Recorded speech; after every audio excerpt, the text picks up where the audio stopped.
സൂപ്രഭയുടെ അവസാന ഘട്ടത്തിലേക്ക് Shri George Kurian, Shri C P John ചോദിച്ച ലളിതമായ ഒരു സംശയം, ഈ പുതിയ 500-നും ഈ പുതിയ 2000-നും വ്യാജന്മാർ ഇറങ്ങിക്കൂടെ? അതെ വേണു, ഇനിയുള്ള കാലഘട്ടത്തിൽ തീർച്ചയായിട്ടും ഇത് കാലാകാലങ്ങളിൽ നമ്മുടെ ഈ കറൻസി പിന്നെ വിഡ്രോ ചെയ്യുന്ന ഒരു സംവിധാനത്തിലേക്ക് പോകും. കാരണം ഒരു സർക്കാർ തന്നെയാണ്, ഞാൻ മനസ്സിലാക്കുന്നത്, മാധ്യമങ്ങളിൽ നിന്ന് മനസ്സിലാക്കുന്നത്, പാകിസ്ഥാനിലെ ഒരു ജയിലിലാണ് ഇത് പ്രിൻ്റ് ചെയ്യുന്നതെന്നാണ്. ഒരു സർക്കാർ തന്നെ വേറൊരു സർക്കാരിൻ്റെ കറൻസി പ്രിൻ്റ് ചെയ്യുന്ന അവസരത്തിൽ തീർച്ചയായിട്ടും ഇനി നമുക്ക് പ്രതീക്ഷിക്കാം. പക്ഷേ വീണ്ടും നമുക്ക് ഇത് തടയാനുള്ള മാർഗങ്ങൾ സ്വീകരിക്കുകയല്ലേ ചെയ്യാൻ പറ്റുകയുള്ളൂ. അതുകൊണ്ടാണ് ഇപ്പോൾ നമുക്ക് സാധിക്കുന്ന ഒരു കാര്യം ചെയ്തിരിക്കുന്നത്. മറ്റൊരു കാര്യം, ഇവിടെ ചർച്ച ചെയ്യപ്പെടാതെ പോയ ഒരു കാര്യം, ഇതുകൊണ്ട് ഇന്ത്യയിൽ നാണ്യപ്പെരുപ്പം കുറയും, സാധനങ്ങളുടെ വില കുറയും, അതുപോലെ തന്നെ രൂപയുടെ മൂല്യം വർദ്ധിക്കും, GDP റേറ്റ് വർദ്ധിക്കും.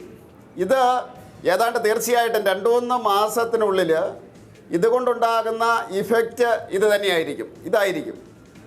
അപ്പോൾ അതുകൊണ്ട് തീർച്ചയായിട്ടും റിയൽ എസ്റ്റേറ്റ് രംഗത്തുള്ള ഈ ബലൂൺ പോലെയുള്ള വീർക്കുന്ന സംവിധാനം അത് തകരുക തന്നെ ചെയ്യും. അത് തീർച്ചയായിട്ടും നമ്മുടെ സാമ്പത്തിക രംഗത്തിന് നല്ല കരുത്തേകും എന്നാണ് ഞാൻ മനസ്സിലാക്കുന്നത്. മറ്റൊന്ന്, ഈ 4000 രൂപ ATM-ൽ കൂടെ കിട്ടുന്നു എന്ന് പറഞ്ഞത് 100 രൂപയുടെ നോട്ടുകളാണ്.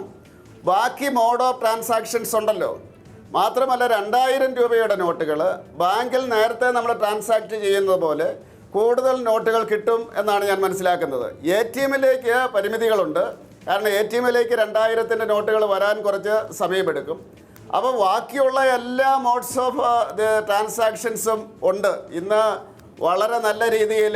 ശരി, അവസാനമായി ഒരു കാര്യം കൂടി ശ്രീ ജോർജ് കുര്യൻ, UP തെരഞ്ഞെടുപ്പിനെ ഇതെങ്ങനെ ബാധിക്കും? കാരണം പണം കാര്യമായി കൈകാര്യം ചെയ്തുകൊണ്ടിരിക്കുന്നത് വ്യവസായ പ്രമുഖർ മാത്രമല്ല, കള്ളപ്പണക്കാർ മാത്രമല്ല, രാഷ്ട്രീയക്കാരുമാണ്. അതിൻ്റെ ഒരു ഗോതയാണ് തെരഞ്ഞെടുപ്പുകൾ.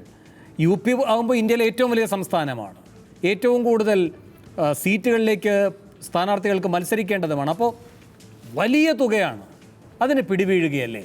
ഇപ്പോൾ ഈ ചിപ്പിൻ്റെ കാര്യം പ്രചരിക്കുന്നത് പോലെ കേൾക്കുന്ന ഒരു കാര്യം എന്ന് പറയുന്നത് അങ്ങയുടെ പാർട്ടിക്ക് മാത്രമേ ഉള്ളൂ ഇതിൻ്റെ ഒരു പ്രതിസന്ധി ഉണ്ടാവാതിരിക്കുക, ബാക്കി എല്ലാവരുടെയും കീശ വലിപ്പുകൾ വലിയ ബുദ്ധിമുട്ടിലാകുമെന്നാണ്. അല്ല, ഈ ചിപ്പിൻ്റെ കാര്യം പറഞ്ഞത് ഞാൻ മനസ്സിലാക്കുന്നത് ATM കാർഡിനാണ് എന്നാണ് ഞാൻ മനസ്സിലാക്കുന്നത്. ഇത് നോട്ടിലേക്കാണോ എന്നറിയില്ല. മറ്റേ വേണം ഒരു കാര്യം, കഴിഞ്ഞ വർഷം ഇതിപ്പോൾ എല്ലാവർക്കും ഉത്തരവാദിത്വമുണ്ട്, 5 സംസ്ഥാനങ്ങളിൽ ഇലക്ഷൻ നടന്ന അവസരത്തിൽ നമ്മുടെ ഏതാണ്ട് 20% കള്ളപ്പണം ഏതാണ്ട് വർദ്ധിച്ചു എന്നാണ് മനസ്സിലാക്കുന്നത്. ഏതാണ്ട് ഒരു അനൗദ്യോഗികമായിട്ടുള്ള കണക്കാണ്. തീർച്ചയായിട്ടും രാഷ്ട്രീയ പ്രസ്ഥാനങ്ങൾ കള്ളപ്പണം വിനിയോഗിക്കുന്നുണ്ട്. അത് UP ഇലക്ഷനിൽ